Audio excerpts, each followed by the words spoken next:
राधे राधे, जय श्री कृष्णा। दोस्तों, आपका स्वागत है आपके अपना channel common job real analysis में। तो दोस्तों, हम लोग बात करेंगे एक बहुत बड़ा नॉन टीचिंग पोस्ट वैकेंसी को लेकर, जो कि आया है DTPLSB से।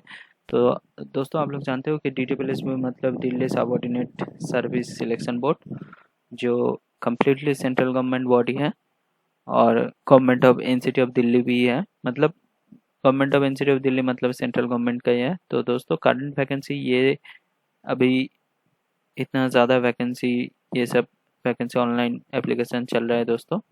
तो हर एक डिटेल्स एनालिसिस करेंगे, हर एक पोस्ट के लिए कितना क्वालिफिकेशन चाहिए या आपको एक्सपीरियंस चाहिए कि नहीं, और हम लोग देखेंगे कैसे आपको अप्लाई करना है, या आपका पहले से अप्लाई रजिस्ट्रेशन हो चुका है तो आपको कैसे साइन इन करके फिर से अप्लाई करना है कौन सा वाला पोस्ट के लिए। तो चलिए दोस्तों, एक बार एडवर्टाइजमेंट देख लेते हैं। तो दोस्तों, ये रहा कंप्लीट एडवर्टाइजमेंट, जो कि अब देख पा रहे हो कि government of institute of Delhi. तो DTPLSB का ये ज़्यादा वैकेंसी है, ये सारे वैकेंसी है। उसके साथ ये रहा टोटल वैकेंसी, जो टोटल वैकेंसी है कम 1841 है टोटल वैकेंसी। उसमें से बहुत ज़्यादा मतलब 30-40 पोस्ट है। तो दोस्तों, पहला जो एडवर्टाइजमेंट का जो पोस्ट है वो है म्यूज़िक टीचर। तो 182 सीट है। उसके लिए आपको BA डिग्री चाहिए with music as one of the subject. ऐसा नहीं है कि म्यूज़िक में ही आपको डिग्री, मतलब म्यूज़िक में ही आपको डिग्री होना चाहिए, लेकिन आपकी डिग्री में म्यूज़िक हो तो भी चलेगा।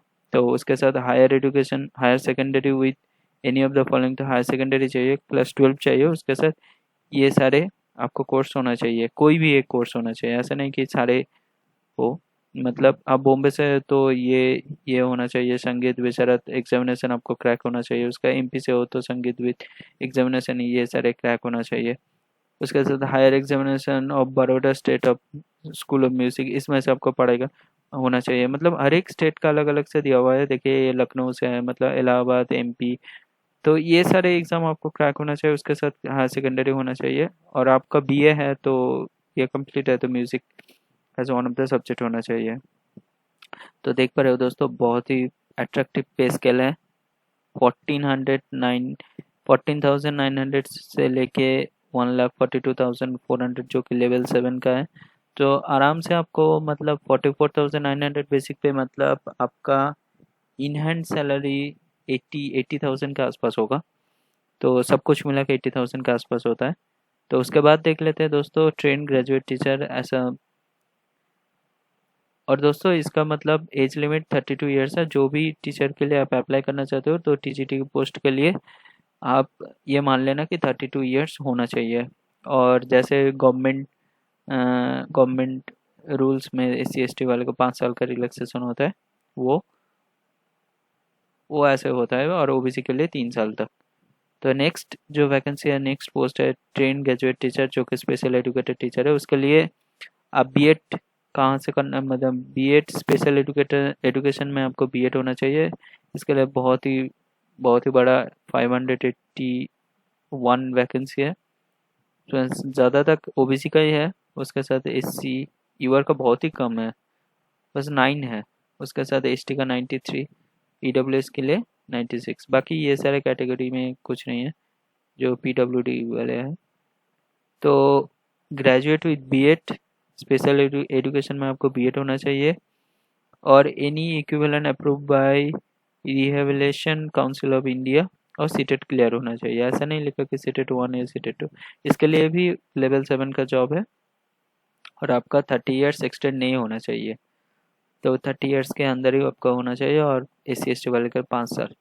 उसके बाद नेक्स्ट जो वैकेंसी है वो है जो है पब्लिसिटी असिस्टेंट। उसके लिए bachelor degree of recognised university with English में आपका BA होना चाहिए। बैचलर ऑफ आर्ट्स है, इंग्लिश में होना चाहिए, और Hindi as one of the subject along with 1 year post graduate diploma in journalism. तो आप जर्नलिज्म में आपका पोस्ट ग्रेजुएशन है तो हिंदी आपका सब्जेक्ट होना चाहिए। तो ऐसा है कि दोस्तों, bachelor degree of any bachelor recognised university with English, तो आप इंग्लिश में BA किए हो तो चलेगा, नहीं तो आप पोस्ट ग्रेजुएशन डिप्लोमा है जर्नलिज्म में, और हिंदी आपका सब्जेक्ट होना चाहिए। And mass communication and public relation. तो आपका मास जर्नलिज्म में डिप्लोमा है, तो ये सारे सब्जेक्ट तो आपको इंक्लूडेड है, मास कम्युनिकेशन, पब्लिक रिलेशन, ये सारे। और लिखा है कि 3 इयर्स ग्रेजुएशन डिग्री होना चाहिए इन जर्नलिज्म और मास कम्युनिकेशन रिकॉग्नाइज्ड यूनिवर्सिटी।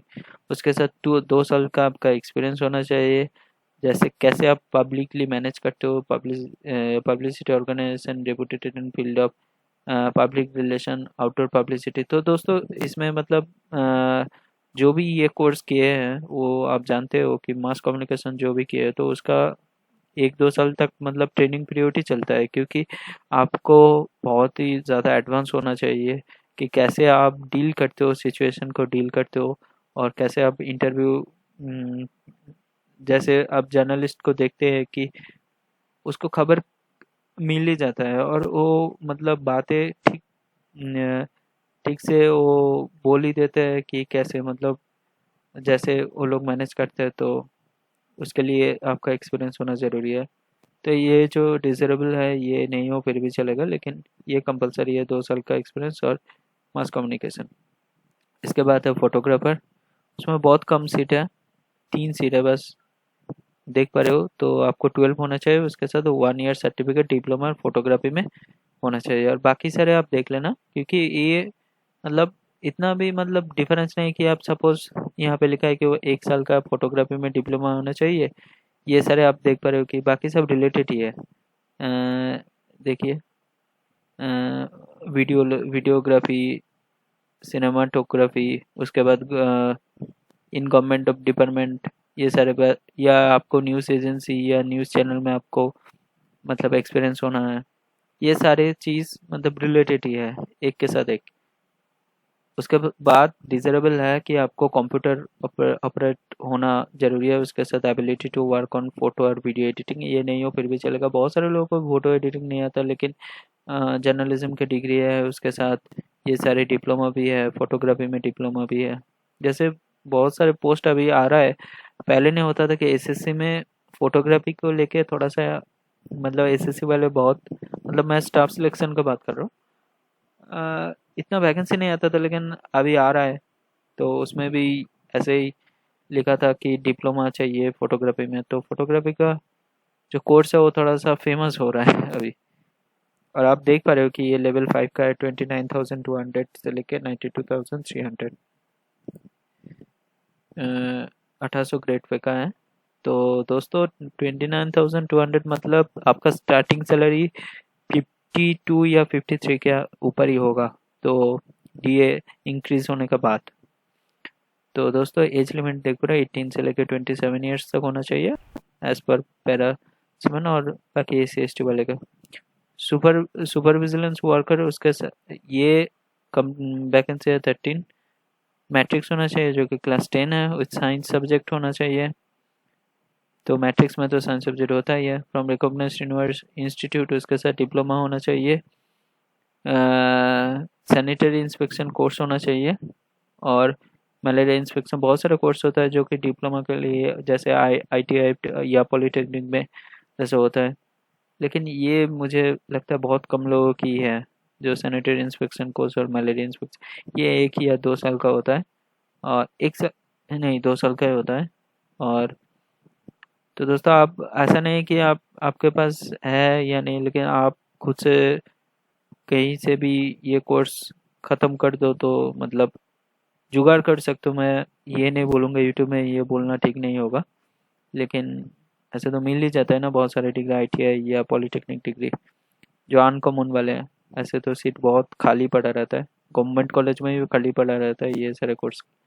तो इसका आप देख पा रहे हो कि पे स्केल बहुत ही अट्रैक्टिव है, 21,700 से लेके 69,100, जो कि लेवल 3 का जॉब है। उसके बाद लेबोरेटरी असिस्टेंट, इसमें 11। इसके बाद दोस्तों हम लोग थोड़ा जल्दी जल्दी करेंगे क्योंकि बहुत ज़्यादा पोस्ट है, 40 पोस्ट है, तो 40 पोस्ट का हम लोग को मतलब कवर करना है। तो लेबोरेटरी असिस्टेंट के लिए 11 पोस्ट है। तो डिग्री इन साइंस होना चाहिए with chemistry from recognised university, जो आपको डिग्री होना चाहिए साइंस केमिस्ट्री में, आपको BSc होना चाहिए। डिग्री इन साइंस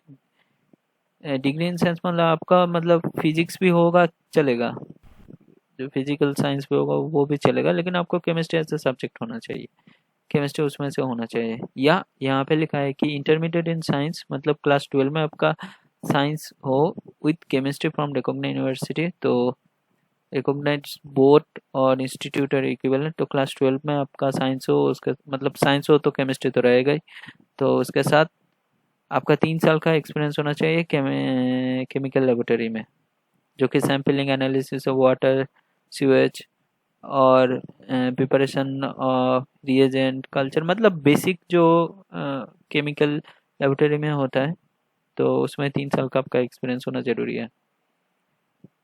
तो इसमें बहुत ही कम वैकेंसी है, 11 ही वैकेंसी है। तो इसका पे स्केल 25,500 से लेके 81,000 है, जो कि लेवल 4 का है। उसके बाद देख लेते हैं कि सीनियर साइंटिफिक असिस्टेंट बायोलॉजी में, तो आप जानते हो कि बायोलॉजी लिखा है, मतलब ये 5 वैकेंसी है। तो उसके सीनियर साइंटिफिक मतलब आपका जो भी मतलब पोस्ट में आप सीनियर साइंटिफिक देखोगे, तो मतलब उसमें मास्टर डिग्री होना कंपलसरी है। मास्टर डिग्री इन जूलॉजी और बोटनी, एंथ्रोपोलॉजी और ह्यूमन बोटनी, ये सारे आप देख पा रहे हो। उसके साथ जूलॉजी, बोटनी और forensic science as one of the subject of BSc level from recognised university, जिसका भी मतलब जूलॉजी, बोटनी या एंथ्रोपोलॉजी या बायोकेमिस्ट्री है, वो इसके लिए एलिजिबल है। डिजरेबल बोला है कि डॉक्टरेट डिग्री मतलब जिसका पीएचडी डिग्री है in concern discipline from recognised institute और इक्विवेलेंट। क्योंकि देखिए बहुत सारे कैंडिडेट है ना जो मास्टर डिग्री केमिस्ट्री से करते हैं, लेकिन उसके बाद स्विच कर देता है कि कुछ सपोज बायोलॉजी बायोलॉजी में स्विच कर देता है कि पीएचडी के लिए वो थोड़ा सा इंटरेस्टेड होता है। जैसे फॉरेंसिक साइंस में कोई बहुत सारे केमिस्ट इंटरेस्टेड होते हैं, या मॉलिक्यूलर बायोलॉजी में भी इंटरेस्टेड होता है। तो एसेंशियल यहाँ पे लिखा है कि 2 साल का एनालिसिस मेथड या research theorem live in work, तो कोई भी लैब में आप काम किए हो तो उसमें से आपको 2 साल का एक्सपीरियंस दे ही देगा। तो आप देख पा रहे हो कि 35,400 पे स्केल से लेके 1,12,400 पे, जो कि लेवल 6 का है। लेवल 6 मतलब आपके इन हैंड सैलरी 60,000 के आसपास या 65,000 के आसपास होगा। तो दोस्तों यहाँ पे 30 साल तक आपका एज होना चाहिए, और एज रिलैक्सेशन जैसे 5 साल होता है SC/ST का।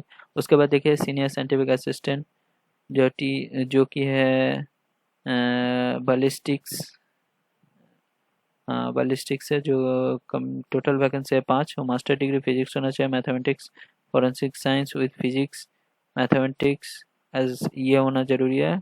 और बीएससी लेवल में फोरेंसिक साइंस होना है या फिजिक्स और मैथमेटिक्स होना चाहिए। Doctor degree in concern discipline में डॉक्टर डिग्री होना चाहिए, मतलब ये डिजरेबल है, मतलब नहीं हो फिर भी चलेगा, लेकिन आपका 2 साल का एक्सपीरियंस होना चाहिए।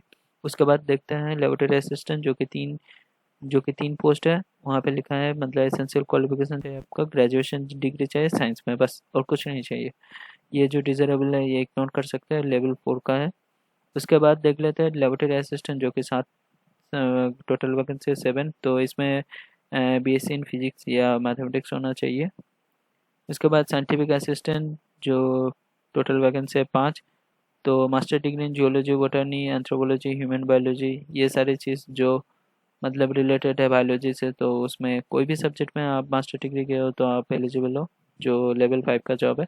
उसके बाद लेबोरेटरी, उसके बाद फिर से बायोलॉजी आ गया, तो यहाँ पे सीनियर नहीं लिखा है, तो मतलब सीनियर होता तो मतलब यहाँ पे एमएससी चाहिए होता, लेकिन लेबोरेटरी असिस्टेंट जो कि लेवल 4 का है, तो आपका बीएससी बोटनी या जूलॉजी से है तो आप अप्लाई कर सकते हो। उसके बाद देखिए साइंटिफिक असिस्टेंट, तो इसके लिए लेवल 5 का है, मास्टर डिग्री चाहिए फिजिक्स या मैथमेटिक्स में। उसके बाद लेबोरेटरी असिस्टेंट, तो फिजिक्स लिखा ही है, मतलब बैचलर डिग्री इन फिजिक्स होना चाहिए। उसके बाद लेबोरेटरी असिस्टेंट ग्रुप 4 मतलब आप जानते हो मतलब 20 लेवल 4 का होगा, और उसके साथ मैट्रिक्स होना कंपलसरी विद साइंस, और diploma in medical laboratory techniques में होना चाहिए। से डिप्लोमा का बहुत सारे ब्रांच होता है, बहुत सारे ब्रांच में ये मेडिकल लेबोरेटरी टेक्निक्स, इसमें आपका डिप्लोमा हो तो आप अप्लाई कर सकते हो। उसके बाद है असिस्टेंट, जो OT और CSSD का है, 118 पोस्ट है, बहुत ही बड़ा पोस्ट है और उसमें जनरल का 56 है। और आप देख पा रहे हो कि आपका 10, 12 या 10+2 विथ साइंस हो तो आप अप्लाई कर सकते हो, लेकिन यहाँ पे लिखा है क्या, operation room assistant course from the recognised institute, मतलब जो आईटीआई डिग्री में या पॉलिटेक्निक डिग्री में ये डिप्लोमा होना आपका कंपलसरी है। उसके बाद है टेक्नीशियन।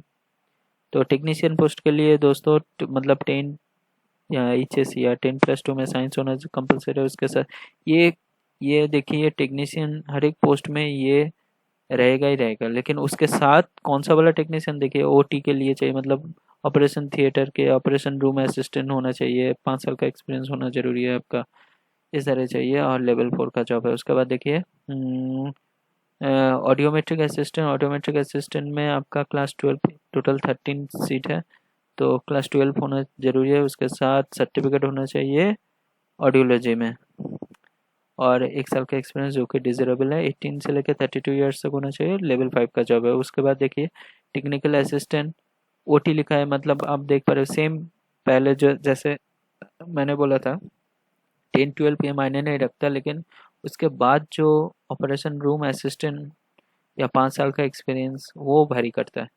यहाँ पे लिखा है देखिए दोस्तों, किसी का भी बीएससी में डिग्री हो फिर भी चलेगा, लेकिन उसका 3 साल का एक्सपीरियंस होना जरूरी है, तो फिर आप अप्लाई कर सकते हैं। इसमें कितना है, टोटल 8 वैकेंसी है। उसके बाद देखिए असिस्टेंट सिक्योरिटी ऑफिसर, तो देखिए 10 या इक्विवेलेंट 10 चलेगा, लेकिन एक serviceman having 5 years activity defence service, तो ये तो रहता है, ये एक सर्विसमैन का अलग से लिखने की भी ज़रूरत नहीं है। तो एक ही वैकेंसी है जो कि यूआर से है। उसके बाद है रिफ्लेक्शनिस्ट, जो कि कंप्लीट 24 वैकेंसी है, 10+2 होना जरूरी है, और 10+2 में साइंस भी हो फिर भी चलेगा, और उसके साथ डिप्लोमा होना है रिफ्रैक्शन एंड ऑप्टोमेट्री, कोई भी इंस्टीट्यूट से आपको ये डिप्लोमा होना जरूरी है। ये लेवल 5 का है, 18 से लेकर 32। उसके बाद है ऑक्यूपेशनल थेरापिस्ट, तो यहाँ पे लिखा है आपका एफएससी और प्री मेडिकल एचएससी में उसका साइंस होना है, उसके साथ डिप्लोमा ऑक्यूपेशनल थेरेपी में होना ज़रूरी है। उसके बाद देख लेते हैं रेडियोग्राफी, तो दोस्तों ये 10+2 ये तो कंपलसरी है, उसके साथ आपका आईटीआई 2 साल का रेडियोग्राफी कोर्स होना जरूरी है। उसके बाद देखिए स्पीच थेरापिस्ट, जो कि 3 वैकेंसी है, जो ग्रेजुएशन स्पीच थेरापी होना चाहिए, 2 साल का एक्सपीरियंस होना चाहिए। उसके बाद देखिए असिस्टेंट डाइटिशियन, तो 25 है, बीएससी होम साइंस या होम इकोनॉमिक्स में या न्यूट्रिशन में with nutrition as special subject from recognised institute, उसके साथ PG diploma in dietetics from recognised institute, और 1 साल का आपका एक्सपीरियंस होना है। टोटल है 25 पोस्ट। उसके बाद आप देख लेना दोस्तों, बहुत ज़्यादा वैकेंसी है। आप मैं कुछ कॉमन वैकेंसी को लेके देखता हूँ कि जो सब लोग अप्लाई कर पाएंगे। तो दोस्तों देखते असिस्टेंट ग्रेड 3, तो दोस्तों कंप्लीट 39 टोटल पोस्ट है, तो इसमें आपका कोई भी डिग्री चलेगा, और उसके साथ आपका नॉलेज होना चाहिए कंप्यूटर का। तो यहाँ पे नहीं लिखा कि आपका मतलब सर्टिफिकेट चाहिए कि नहीं चाहिए, बस नॉलेज होना चाहिए एमएस ऑफिस का जो सबके पास होता है, और 35 वर्ड्स पर मिनट्स में आपका टाइपिंग स्पीड होना जरूरी है। ये अलग से होगा दोस्तों, पहले तो एग्ज़ाम होने के बाद 10 गुना लोगों को कैंडिडेट को बुलाया जाएगा या 20 गुना, उसके बाद 35 वर्ड्स स्किल टेस्ट होगा। उसके बाद दोस्तों हाँ, ये भी आप लोग अप्लाई कर पाओगे, junior personal assistant, total 7 seat है, ग्रेजुएट होना कंपलसरी है, स्पीड 40 वर्ड्स पर मिनट्स होना चाहिए इंग्लिश के लिए, और शॉर्ट हैंड होना चाहिए दोस्तों। शॉर्ट हैंड जितने भी लोग किए हो तो आप अप्लाई कर सकते हो, जैसे एसएससी स्टेनोग्राफर में होता है शॉर्ट हैंड, तो वो शॉर्ट हैंड आपको आना जरूरी है। ये सारे पोस्ट दोस्तों आप देख लेना। देखिए 2024 ये बहुत बड़ा वैकेंसी है, लेकिन ये बहुत कम लोगों की ही है। स्टैटिस्टिकल असिस्टेंट जो 244 सीट है, तो हाँ दोस्तों देखिए post graduate in economics mathematics commerce से बहुत सारे स्टूडेंट का हो सकता है ये आपके पास है, तो बहुत बड़ा वैकेंसी है 244। पीजीटी एग्रीकल्चर मतलब आपका मास्टर डिग्री होना चाहिए पीजीटी में। ये सब्जेक्ट मतलब टीचर के लिए है, पोस्ट ग्रेजुएट टीचर। उसके साथ आपका डिग्री डिप्लोमा और एजुकेशन मतलब बीएड होना जरूरी है, बीएड उसके साथ मास्टर डिग्री। उसके बाद देखिए पीजीटी फाइन एंड आर्ट्स, तो bachelor degree in fine arts और उसके साथ बीएड होना कंपलसरी है। नहीं दोस्तों, यहाँ पे बीएड का कोई कुछ नहीं लिखा। ग्रेजुएट विद ड्राइंग 4 साल का एक्सपीरियंस, यहाँ पे बीएड नहीं लिखा दोस्तों। मतलब बीएड नहीं भी हो फिर भी चलेगा। जो ये तो 2 ही वैकेंसी है बस, वो भी फीमेल का। पीजीटी ग्राफिक्स, तो फाइन आर्ट्स में आपका बैचलर डिग्री होना चाहिए। देखिए दोस्तों पीजीटी संस्कृत, बस 13 पोस्ट, बहुत ही कम पोस्ट है दोस्तों। बहुत सारे कैंडिडेट है जिसका संस्कृत में मतलब बैचलर और मास्टर डिग्री है। तो आपको बीएड होना कंपलसरी है, उसके साथ आपका मास्टर डिग्री होना चाहिए। क्योंकि पीजीटी है पोस्ट ग्रेजुएट टीचर के लिए। ये मेल है 13 पोस्ट है और फीमेल के लिए बस एक ही पोस्ट है। मतलब गवर्नमेंट को थोड़ा सा सोचना चाहिए दोस्तों। मतलब देखिए संस्कृत को गवर्नमेंट प्रमोट नहीं करेगा तो कौन सा सब्जेक्ट को करेगा। संस्कृत के लिए बस इतना कम पोस्ट। तो हम लोग तो नहीं बोलते कि किसी और के मतलब पोस्ट के लिए आप बढ़ाओ या घटाओ, लेकिन हमारा जो पुराना गढ़ है मतलब कोई भी भाषा हो, सबसे पुराना लैंग्वेज है संस्कृत, उसको भारत सरकार प्रमोट नहीं करेंगे तो कौन सा सब्जेक्ट को, कौन सा भाषा को करेंगे। मेरा भी देखिए, मेरा भी मतलब मदर टंग हिंदी नहीं है या संस्कृत नहीं है, लेकिन हम भी चाहते हैं कि ये सारे सब्जेक्ट को प्रमोट करें। क्या ही कर सकते हैं। एजुकेशनल वोकेशनल गाइडलाइन काउंसिल है, तो उसका 138 पोस्ट है। तो मास्टर डिग्री होना चाहिए साइकोलॉजी में। दोस्तों ये सारे पोस्ट आप देख लेना, क्योंकि देखिए टीजीटी कंप्यूटर साइंस इसके 6 पोस्ट है, तो बीएससी या बीसीए होना जरूरी है। इसके साथ बीएड होना चाहिए। होम्योपैथिक कंपाउंडर मैट्रिक्स होना चाहिए, 2 साल का आपका होम्योपैथी डिग्री होना चाहिए। तो दोस्तों ये ख़त्म हो गए, ये सारे पोस्ट 40 पोस्ट है वो पूरा ख़त्म हो गए। तो दोस्तों आप चाहते हो कि मैं मतलब एग्ज़ाम पैटर्न कैसा है वो डिस्कस करूँ, तो आप एक बार कमेंट बॉक्स में आप बोल देना दोस्तों। तो एक बार देख लेते कि कैसे आपको अप्लाई करना है। तो आप लोग click for the new registration, service थोड़ा सा स्लो है।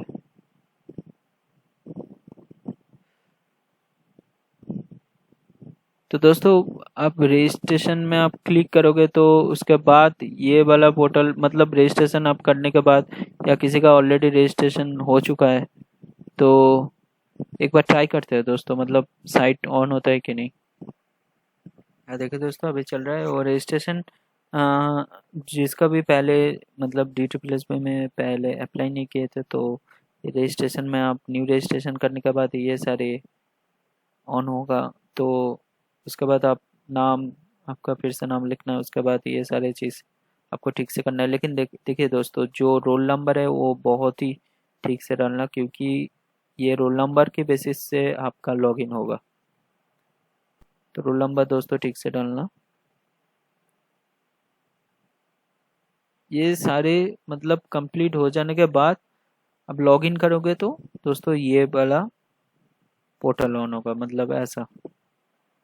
तो आप सपोज आप किसी भी सब्जेक्ट में आप अप्लाई करना चाहते हो तो अप्लाई कीजिए, उसके बाद आप देख पाओगे कि यहाँ पे एक्सपीरियंस है कि नहीं, तो आप अप्लाई कर लेना दोस्तों। फिर भी आपको कोई भी मतलब आप चाहते हो कि फिर से मैं एक वीडियो बनाऊँ कि कैसे आप अप्लाई करोगे, तो आप कमेंट बॉक्स में प्लीज़ वन मेंशन कर देना दोस्तों। तो दोस्तों ये रहा कंप्लीट एनालिसिस। तो दोस्तों मैंने मतलब कोशिश किया हर एक पोस्ट को एनालिसिस करने का। तो फिर भी DSSP को लेके मैं 2-3 वीडियो और बनाऊंगा। तो दोस्तों तब तक के लिए जय हिंद, जय भारत। और दोस्तों कोई भी प्रॉब्लम हो तो प्लीज़ एक बार कमेंट बॉक्स में लिख देना, मैं कोशिश करूंगा कि आपको रिप्लाई देने के लिए।